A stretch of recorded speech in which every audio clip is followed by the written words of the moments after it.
Want to dive right in this morning. We've been tracking together through Acts, and over the past 4 chapters or so in Acts 8 through 12, the way that we've called this series is the Mastermind, and we've been talking together about how our God is truly a great mastermind with a perfectly wise master plan to rescue the lost and bring them home. And so we've seen this unfold over the past few chapters, and really you could pick almost any part of the Bible and gather that conclusion. It's not that, oh, this is where we see that God cares about the lost and has a plan to rescue them and bring them home. It's just that there's something about the book of Acts that is just constantly so jaw-dropping. There's so many sensational things that are happening and unfolding, and it feels like kind of pow, pow, pow, pow, one thing after another. It's amazing to see, one incredible story unfold and spill into another one, and again we see something that looks like it's terrible news, and it turns out to be an amazing thing that God is doing.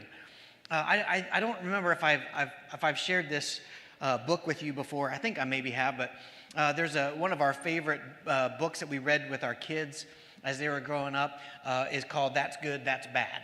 And when you read that great story, it's every page on the book alternates between oh, that's so good, or oh no, that's bad. And it's the story of a little boy who goes to the zoo and he's so excited to see all the animals and do the thing. And they say, oh, that's good. And then, oh, no, that's bad. And then they explain something else that happens that, he gets, separated from his parents. Oh, that's bad. No, that's good.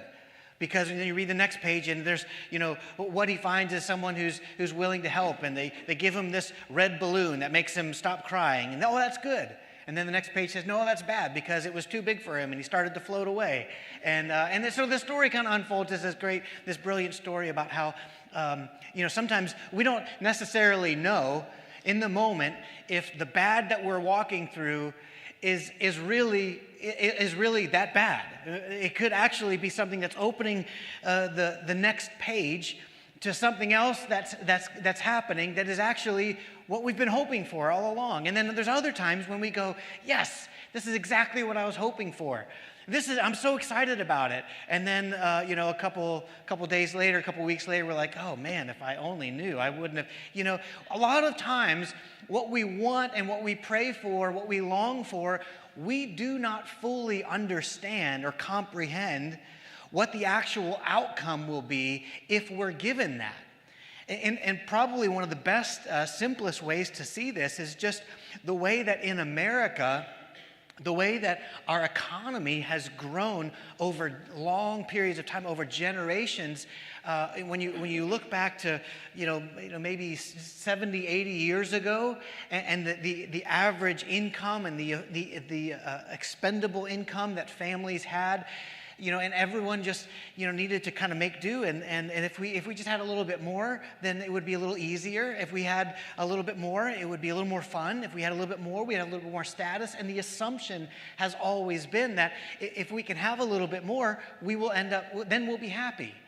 Well, now, if you track that through to what's happening now, the economy in our country, inflation aside and all those things, has grown so far, so exponentially overwhelming, that there's now a thing called affluenza, where we've completely lost track as a nation of what poverty and what wealth even really is. And that many who feel like they don't have enough, or that if they just had a little more, they'd be happy, don't realize that what they have in their hands, in their house, in their life is dramatically more than anyone had before. And at the same time, our satisfaction with life, our overall happiness has plummeted. Anxiety, depression, suicide, all those things have skyrocketed. And what we've discovered is sometimes the very things that we long for, that we think if we would just get, it turns out to be really not very good news. And the same is true in the reverse, that oftentimes, isn't it true? Aren't there stories around this room in your lives and in your family's lives where there was news that came one day, or there was a season that was so hard to walk through, and you thought to yourself, this is it, we're finished, I can't take anymore, this is the worst thing that could happen, and then you see the way that God, our mastermind, begins to put pieces together, and he gives to you and heaps upon you the kinds of truth and blessing and intimacy with him and depth of your walk with him or with others that only he could envision. And I've often sat with families or people who are in a place of great despair and hurt, and we pray that it will be redeemed for his glory. And I've often said, this sounds crazy. It sounds almost twisted. But you know what? God is such an overachiever. He is such an incredible redeemer. He is able to redeem this horrendous situation so well that there will come a time when you will be tempted to think, I am so glad that happened to me. And you might even just say it. And I'm not trying to parse out everyone's different experiences and feelings. Some things we look back and we go, no, that was not good. And there's no way to look at that and say that that was good. But the way that God can turn that evil around for my good and his glory, he is an unspeakably, unimaginably perfect, powerful redeemer that we're shocked. And that thing might have been a horrible thing that shouldn't have happened, that we wouldn't want it to happen to anybody. But God is more than able to turn it around for his glory and for your good. To the depths of your core, you can be convinced that even in that pain, God is my Redeemer. So just quickly, let me just trace back with you as we've talked about God as this mastermind, this one who is causing all of these incredible things to happen. Some look good, they turn out to be bad. And then some look bad, they turn out to be good. But God is the mastermind behind it all. He's perfectly wise. He's working this out as he rescues the lost, brings them home. Just remember a couple of things that we've talked about. The Ethiopian man who God met, and there's this massive revival going on in Samaria, and God called Philip to this man. And what we learned is that God may be an incredible genius. He may be this mastermind over all of humanity and all that's taking place, but he's never too big, too busy to show up in the heart of just one person who's looking for him. We talked about how Saul's life changed. And when Barnabas realized what was taking place, when Barnabas saw this man who used to be a murderer of Christians, a persecutor, someone who carried the flag of destruction over these Jesus followers, his life was radically changed by an encounter with Jesus. And when Barnabas showed up and saw this, he just said, whatever is happening in this town, it's happening because Jesus raised from the dead. And that's the kind of people and the kind of church and the local church and the kind of global church that we want to be a part of. That whatever is happening here, it's because Jesus has risen from the dead. There's no other explanation for it. We talked about how our desires, our deepest desires as human beings, actually correspond precisely with God's plan. That the mastermind's plan is a resurrected life in a resurrected body, with a resurrected Christ on a resurrected earth. His master plan is to make all things new, and he knows exactly how to work it all together. But when Peter moved from rules to relationship, as God said, don't call anything unclean which I have made clean. Don't think that just by following the rules of how this was supposed to work, that's the same thing as trusting my ability to redeem and to cleanse. We learned that God is more than just a mastermind. He's not just working a plan, but he has a father's heart. He's not just deciding what he will and won't do and what we should and shouldn't do, but he has a father's heart. And the heart of the Father is perfectly and completely revealed in the person Jesus, his son. And then when we saw Cornelius and all of these Gentile cities, as they heard that message of the gospel and they all began to respond, what we saw is that God is always gathering his family from every corner, from every culture, from every condition. And that when we look at life and the world through the good news of the gospel, the good news of Jesus, it changes everything. So as we've been talking about all of these things, rapid fire review there. In some ways, it kind of makes you strut a little. You know, when you start talking about what a genius God is, what a mastermind he is, when you start to look at all that he can do and all that he's control of and how he can turn anything around for his good and his glory, in some ways, it's super fun to celebrate what a brilliant mastermind he is. It's encouraging, it's strengthening, it's confidence building, helps us to boast in him, helps us to brag in him a little bit. But let's be honest, because before we leave this little series in the early part of Acts, let's be honest that as we talk about God being a mastermind, not everyone in the room feels the same way when they hear that. It's not fun for everyone. Mastermind. So what you're telling me is that as I go through what I am facing now, that this is God's plan?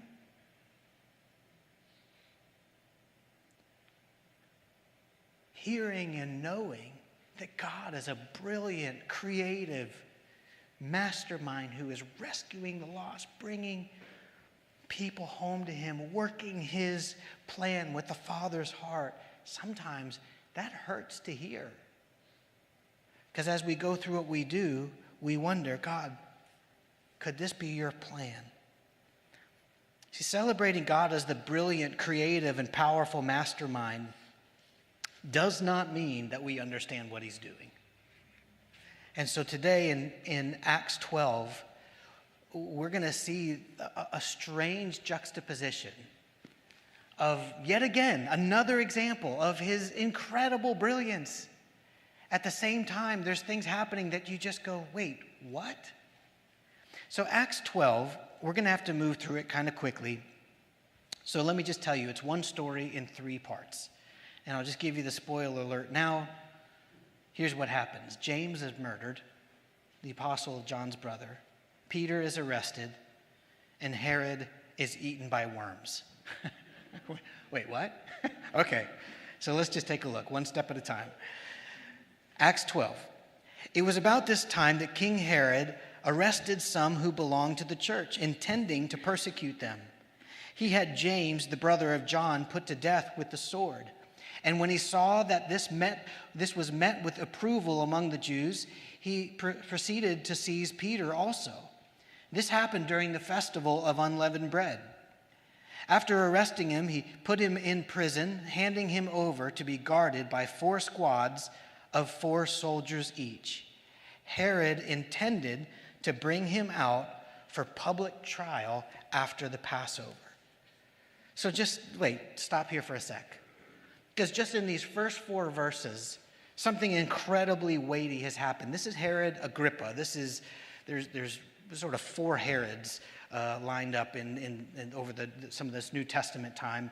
The Herod that we met at Jesus' trial was Herod Antipas, or Herod the Great, and then Herod Antipas, and then now there's Herod Agrippa the first, and then there would be Herod Agrippa the second. So the Herods are coming and going.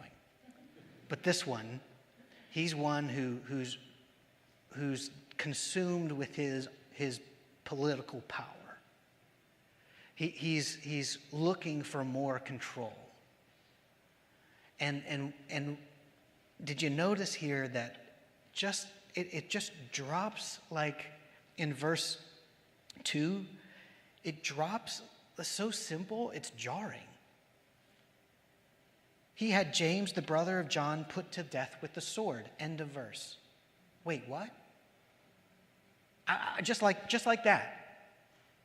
These disciples that had walked with Jesus this whole time, that we've gotten to know, that they're friends, they've been through all of these things together. They saw Jesus crucified, they saw him buried, they saw him raised from the dead. They saw all of this revival happen. They've been praying, they've seen miracles, all of these things, these relationships, this incredible growth. The church is growing, the word of God is spreading. And just like that, just in the middle, we're just going to say that he just, hey, by the way, before you just move on, just don't forget that James got killed by a sword. Anyways, on to the story. What?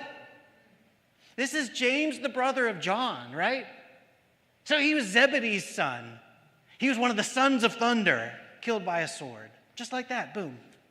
Just at the whim of a man who wanted to impress people, who wanted to seize and control his people. He wanted just more power, and it was just this move that he made. He said, I'm just going to start arresting these Christians. And why? Why? It said what his intentions were right here, so I can persecute them. This was his plan. I'm going to persecute them. Why? Why is he going to do that? Because he felt like, people would approve. The polls would go up if I just persecute the people. And so I'm going to get the Christians here. I'm going to persecute them. And he's like, hey, that guy, let's kill him. Bam, he's dead. The brother of John, just like that. Killed by a sword. It's jarring to me. And so what does he do? He checks the polls. Well, what happened when I do that? When I did that? Oh, people approved. All right, well, let's get some more of them. And so they go arrest Peter. And his point here is that this time I'm going to do a public trial. I'm going to make a big show of it. Everyone liked it when I killed James. I'm going to do this now. I'm going to show everyone what I'm doing. And then we're going to kill Peter too. And people are really going to like me. And so that's what he does. He arrests Peter. And he guards him with 16 soldiers. And here, right at the time of the Passover, Peter's arrested. So now, this happens in chapter 12, verse 5. Let's take a look. So Peter was kept in prison, but the church was earnestly praying to God for him. And the night before Herod was to bring him to trial, Peter was sleeping between two soldiers bound with two chains. That's that Peter is bound with two chains, not the soldiers, because that would be weird. And the sentry stood guard at the entrance, and suddenly an angel of the Lord appeared, and a light shone in the cell. This is funny to me. He struck Peter on the side and woke him up. Quick, get up, he said, and the chains fell off Peter's wrists. And then the angel said to him, put on your clothes and sandals. And Peter did so. Wrap your cloak around you and follow me, the angel told him. Peter followed him out of the prison. But he had no idea what the angel was doing. He had no idea that it was really happening. He thought he was seeing a vision. They passed the first and second guards and came to the iron gate leading to the city. It opened for them by itself, and they went through it. And when they had walked the length of one street, suddenly the angel left him. And then Peter came to himself and he said, now I know without a doubt that the Lord has sent his angel and rescued me from Herod's clutches and from everything the Jewish people were hoping would happen. This is crazy. I mean, now Peter had actually had an angel encounter in prison before. So there's a little bit odd, like that he didn't recognize. Oh, there's an angel. Like you're here to let me out, right? But he didn't. He didn't realize what was going to happen. And the angel wakes him up, says, "Put your clothes on, get your sandals on," and out they walk. They just walk right past the guards. Fellas, how you doing? Good evening. Yep. And they walk out. And as they approach the gate of the city, it opens up. They walk out. Peter is half delirious still. Doesn't realize what's taking place. And then all of a sudden, just poof, the angel disappears after walking the length of one street. And there he's standing. Can you picture this? He's just standing like, wait, what just happened? Oh, I see what happened. You just did that. And now what do I do? So he goes in verse 12, when this had dawned on him, he went to the house of Mary, the mother of John, also called Mark. This is John Mark that you're talking about, where many people had gathered and were praying. Peter knocked at the outer entrance, and a servant named Rhoda came to answer the door. And when she recognized Peter's voice, she was so overjoyed that she ran back without opening it and exclaimed, "Peter's at the door." "You're out of your mind," they told her. And when she kept insisting that it was so, they said, "It must be his angel." But Peter kept on knocking, and when they opened the door, they saw him, and they were astonished. And Peter motioned with his hand for them to be quiet. And then he described how the Lord had brought him out of prison. And then he said, "Tell James and the other brothers and sisters about this." And then he left for another place. Now, just quickly at the end there, when he says, "Tell James," he's talking about James, the brother of Jesus. Whereas at the beginning, we saw James murdered. That was James, the brother of John. All right, let's take a look at this for a moment. So Peter, fast asleep, naked, delirious. Angel comes in, hits him on his side. Get up, here we go. Out they go, walk past everything. He didn't know. He barely believed what happened. And he goes to the place where all the believers are praying. And this is like, if you really want to dig in here, they are stretched out praying. They are praying fervently for Peter. They are like nonstop together, like powerfully, deeply committed. We're gonna contend for Peter. But isn't it fascinating that while they're praying for Peter, the one thing that they find impossible to believe is that God would rescue Peter? And who is it that does believe it immediately? It is a servant girl named Rhoda. And this girl has got to be my favorite character in the chapter, because here she is, this girl, and she just recognizes Peter's voice, and as soon as she hears his voice, bam, she believes. She believes so hard that she gets overjoyed. She's excited. "I just heard Peter," and she runs away, and Peter's like, "Hello, I'm still out here." And then they have this whole discussion. And look at this, the people who were contending for Peter, pouring themselves out, stretched out in prayer. "God, rescue Peter, save Peter. Hey, I just heard Peter. You're out of your mind." They found it easier to believe. They made up a story on the spot. They found it easier to believe that it must be Peter's angel than it would be that it would be Peter himself let out. Listen to this. They're praying for Peter to be set free from jail. That turned out to be the easy part. The door opened all by itself and he walked through.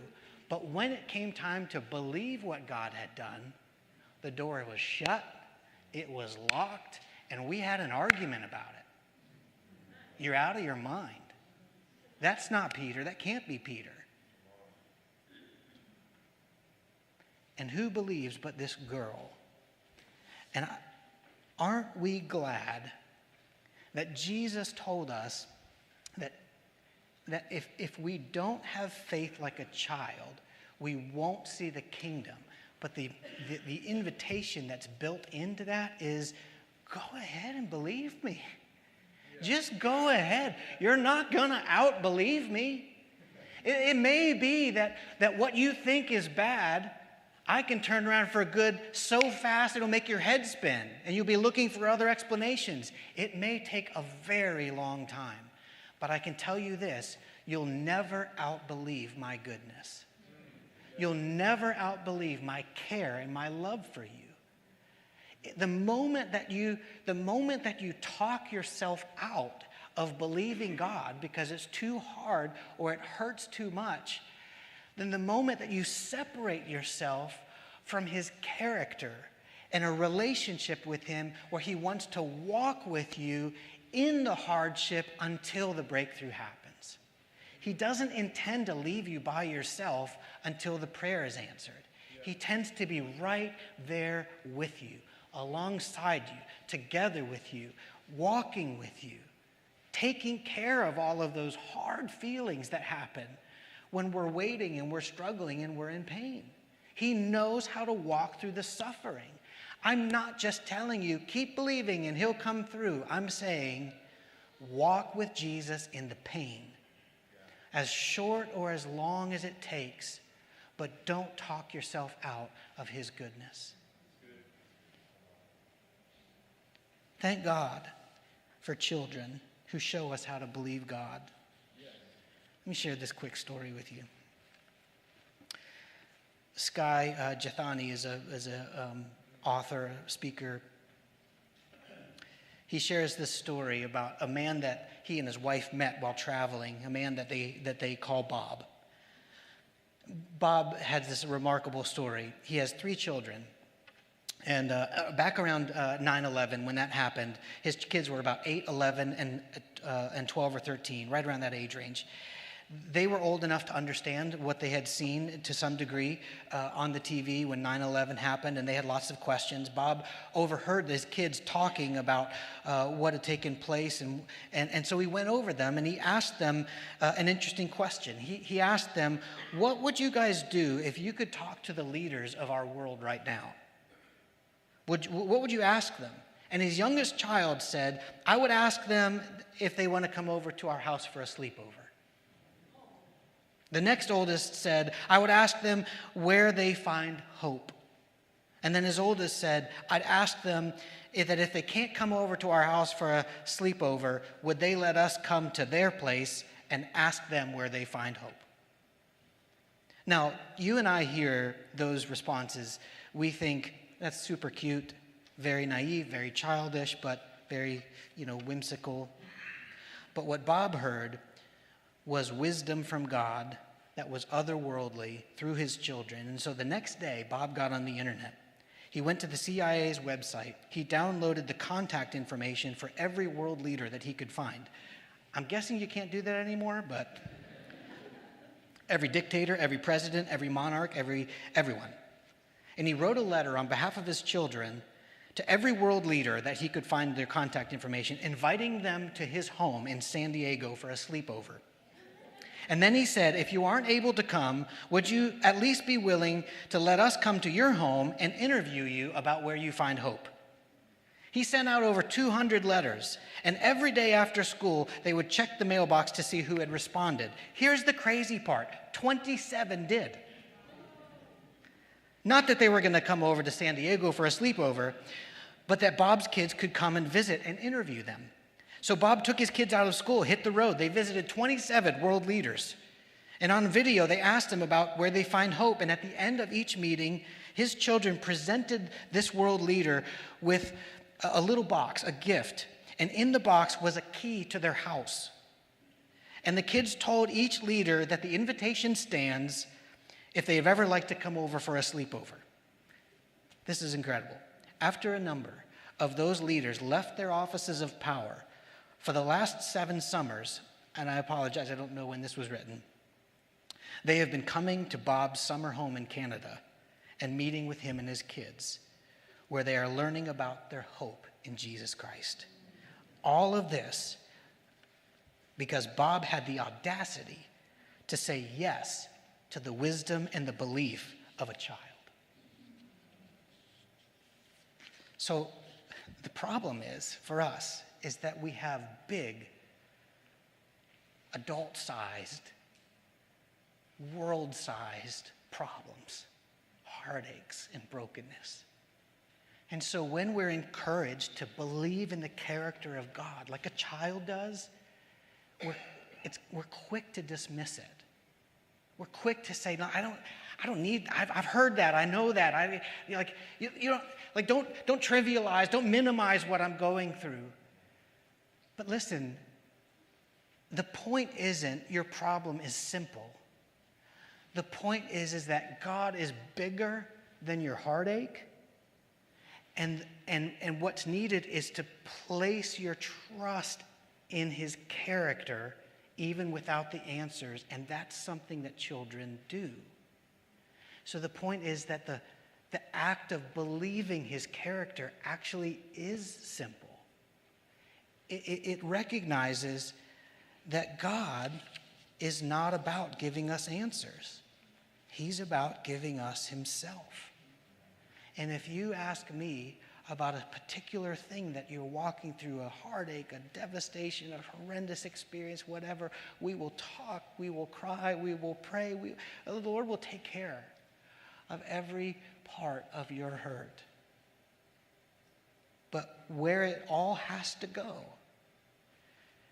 is a place where we go, Jesus, you are the perfect revelation of God's heart. And you left your throne where everything was fine. Everything was glorious. Everything was perfect. And everyone knew it. You left that space. You stepped into our broken world. You put on the body with all of its bumps and bruises and breaks. And you grew up in a dirty, broken, harsh, cruel world where you yourself were teased and made fun of, and people said awful things about your parents, and things happened, and eventually you spoke truth and demonstrated love even when all of the people would ridicule you and accuse you and lie about you. And eventually you would give your life over, that this word that became flesh would actually hang on a tree after being beaten to shreds. That you would allow yourself to be murdered on a cross, and you would allow yourself to be buried in the dirt that you made by the word of your power.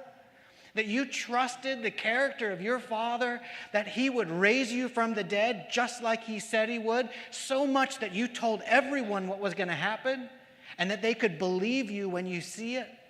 And then you rose from the dead, and then you committed all of this to your church, and you knew that some of them would pay the ultimate price too, like James, but you promised you would never leave them and you would never forsake them. Listen, all I can do is point you to a God like that and tell you that you may or may not get the answer, but you can absolutely see his heart and his character. You can see it embodied in the incarnation and the crucifixion and the burial and the resurrection and the victory of Jesus Christ. He is so good, and you and I should basically just expect to be baffled. And what does that look like? So many of us, we know this.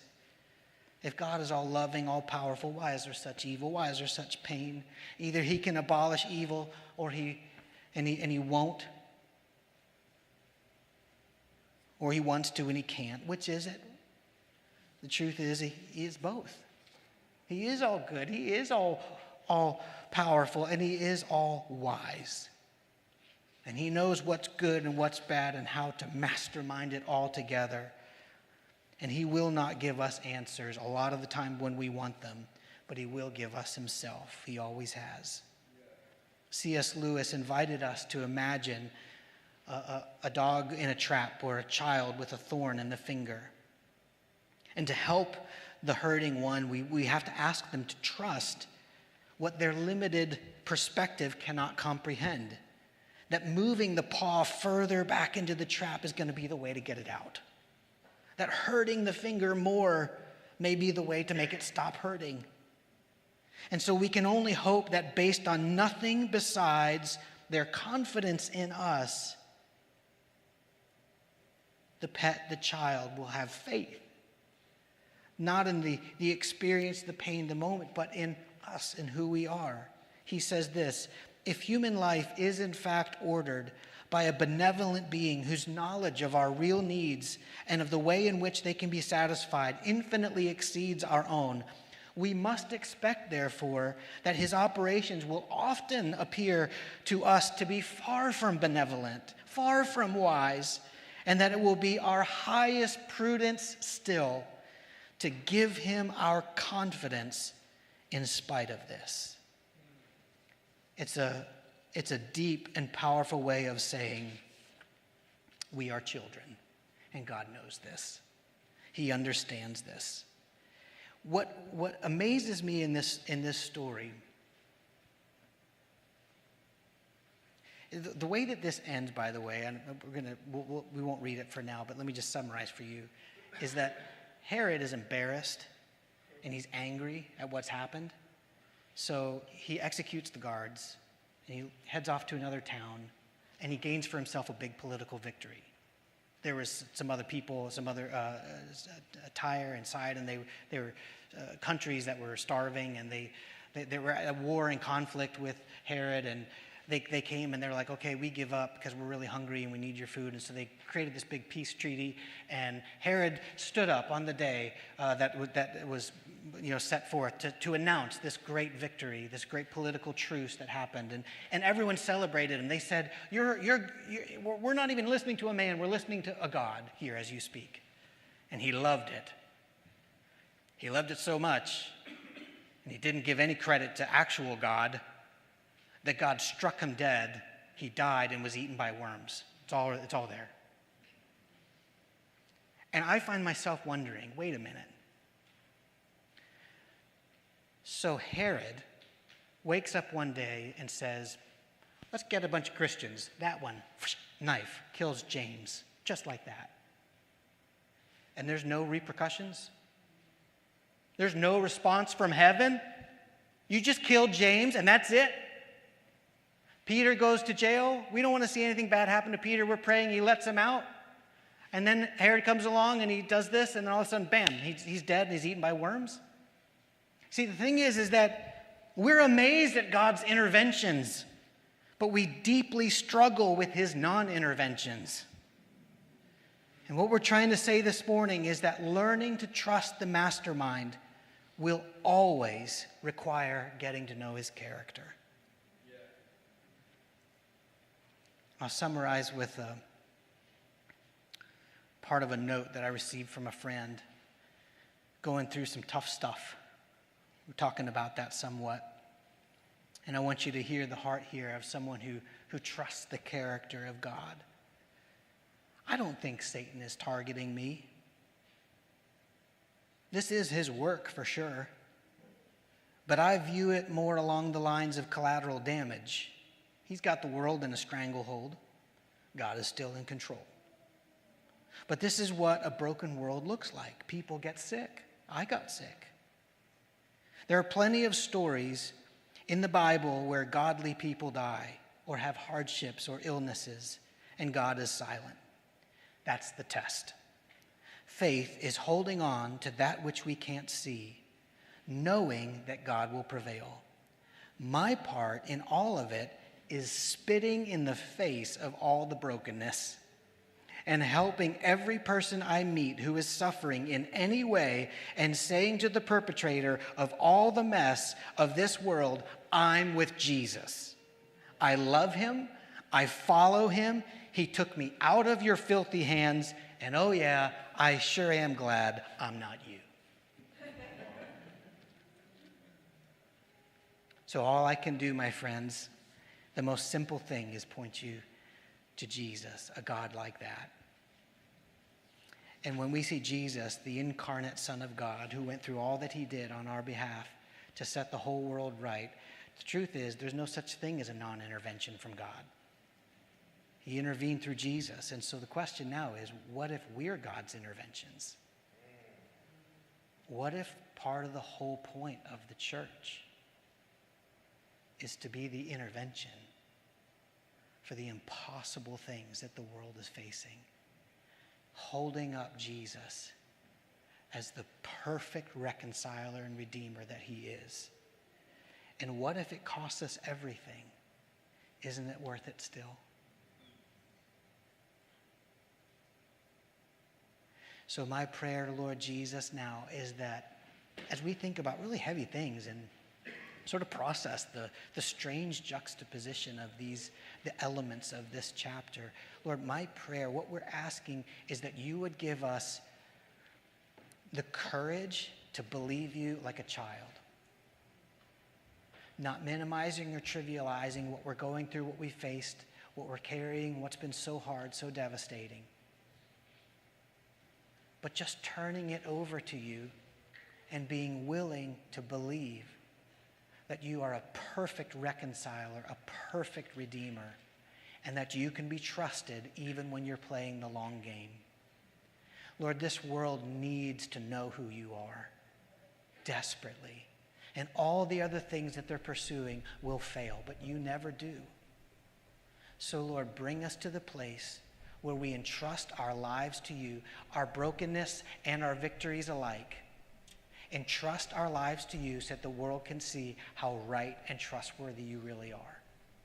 Thank you for caring about our pain and our suffering. Thank you for giving us a hope of a future, of an eternity with you. Thank you for the power of your Holy Spirit and the closeness of your walk with us. Let us cling with childlike and firm belief in all that you are and all that you've said. And let the world know how very true and good you are. For your glory, Lord. Amen.